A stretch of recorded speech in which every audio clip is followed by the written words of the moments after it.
Hey, salut à tous les gars, c'est Rain, j'espère que vous allez tous très bien, moi ça va nickel. On se retrouve aujourd'hui sur Echoes of Yi Samsara pour le combat contre le tuber ou le face cutter.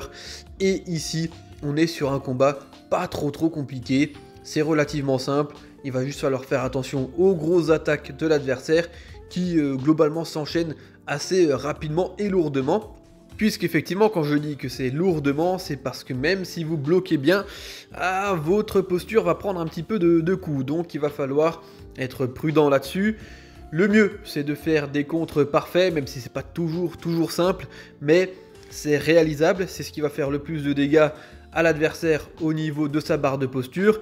Et de temps en temps, quand vous aurez un petit créneau, mais ça c'est uniquement si vous êtes à l'aise, vous pourrez lancer une petite attaque au corps à corps pour déjà entamer sa barre de vie.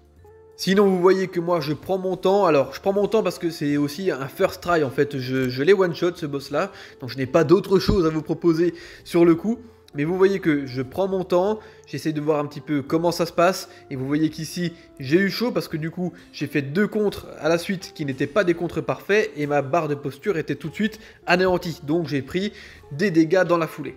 Et les plus gros dégâts, vous venez de le voir, sont ceux qui sont faits par la lame lorsqu'il la tient à deux mains et qui fait un coup en fait qui vient du haut vers le bas, voilà, en s'écrasant vers le sol. Ça c'est vraiment une attaque qui fait énormément de dégâts, donc restez prudent là-dessus.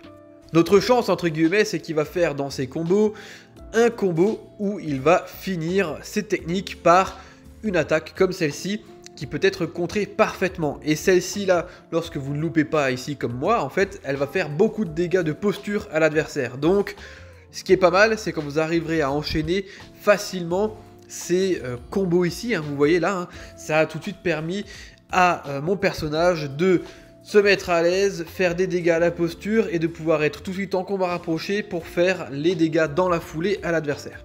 Et globalement, il n'y a rien de plus particulier à dire là-dessus, les combos sont tout le temps les mêmes. Faites attention ici lorsque vous aurez passé la moitié de sa vie à cette chope du coup en Kenji rouge comme dans Sekiro.